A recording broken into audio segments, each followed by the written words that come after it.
Let's take the circuit we designed in the previous example and say what happens, if anything, as we allow our beta to vary between 50 and 150.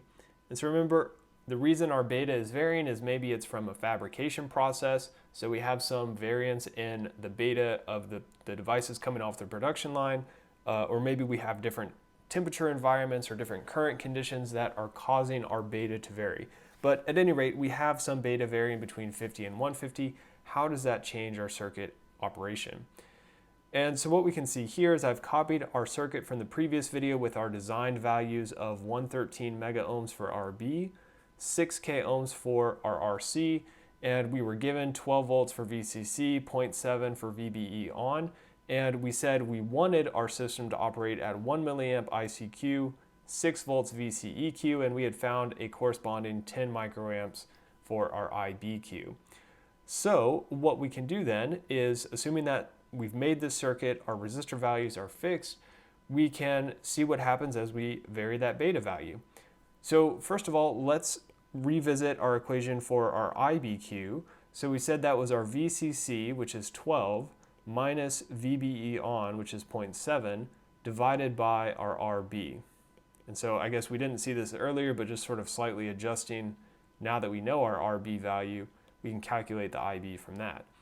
And so we see that this is going to be, and sorry, let me actually put in our RB value here, which is 1.13 mega ohms.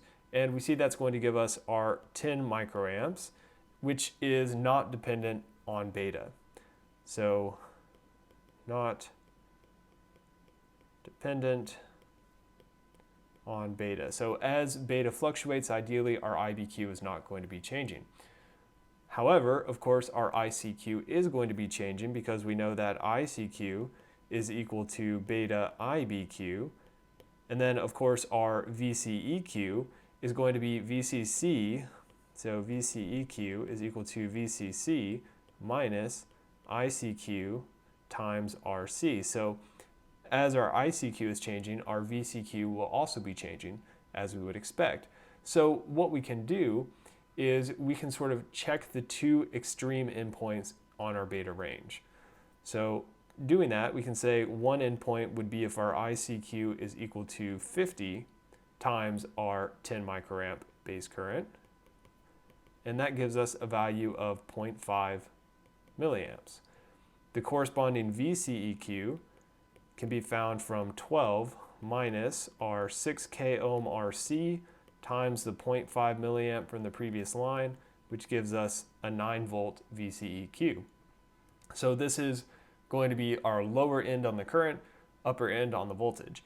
So we can check the other end of our sort of beta variation by plugging in beta equals 150. So we have now 150 times 10 microamp base current to get an ICQ value of 1.5 milliamps. And for our VCEQ that corresponds to that, we get 12 minus our 6K ohm RC, and now we have a 1.5 milliamp collector current, so that becomes 3 volts. So just looking at that, we can see that's some pretty big variation. Let's go ahead and look at this graphically by putting our load line and overlaying that on our family of curves. So I've sort of already got a rough plot available here. So first of all, let's add our load line. So our load line, remember from previous discussions, it's going to have one point on our current axis, which is VCC over RC. So in this case, our VCC of 12 divided by RC of 6K is going to give us a 2 milliamp endpoint here. So we have 2 milliamps. And on the other end, we had VCC as sort of the intercept on our voltage axis. So we get something that looks like this for our load line. Okay, so let me just label that for clarity. So this is our load line. And now what we can do is we can say at certain points, we know what we're operating at. So for instance, and so I didn't draw this to scale, so hopefully it's at least somewhat reasonable. So we said if we're operating at 3 volts for VCE, that corresponds to 1.5 milliamps on ICQ, as we see there. So that wasn't too bad. And then for our second one, we said if we have 9 volts for VCE, that corresponds to 0.5 milliamps. So that would be something like this. So a little off, but again, not too bad. So of course those lines should intersect on that load line. And what this looks like in terms of our curves, sort of our underlying transistor curves, is we're going to have we're going to have three curves that we can look at. So let's do my best to draw these reasonably well. So we have one going through there, and remember this was our sort of ideal point of 6 volts and 1 milliamp. So we'll have one curve that looks something like that, and then finally we'll have a curve going through this point here. So again, we have sort of three operation points, one for each of those three places. And again, so let me just highlight here, this is 6 and 1, this is 3 and 1.5, this is 9 and 0.5. And each of these curves would have a corresponding base current of 10 microamps, so IBQ, or IB, we can say either way, so IB, so all of these correspond to a base current of 10 microamps, but the only thing that's varying is our beta value. So in the middle here would be our beta value of 100. On the top curve, this is our beta value of 150, and down here we have our beta value of 50. Now, of course, this isn't ideal because we can see if we move too far in this direction, we're eventually going to reach cutoff, and if we move too far in this direction, we're eventually going to reach saturation, where increasing our base current no longer increases our collector current. So we want to avoid that so that we're not clipping our output signal when we send some time-varying input signal into this. So remember, we're going to have some time-varying input signal coming in. On top of this, right now we're just focusing on biasing it at ideally this middle point in our load line.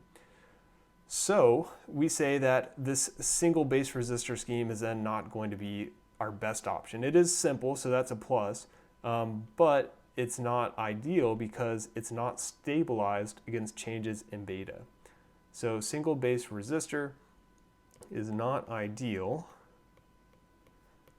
And so sort of one of the cons is that our Q point is not stabilized against changes in beta, as I said just a second ago. So let me get that written down though. So Q point is not stabilized.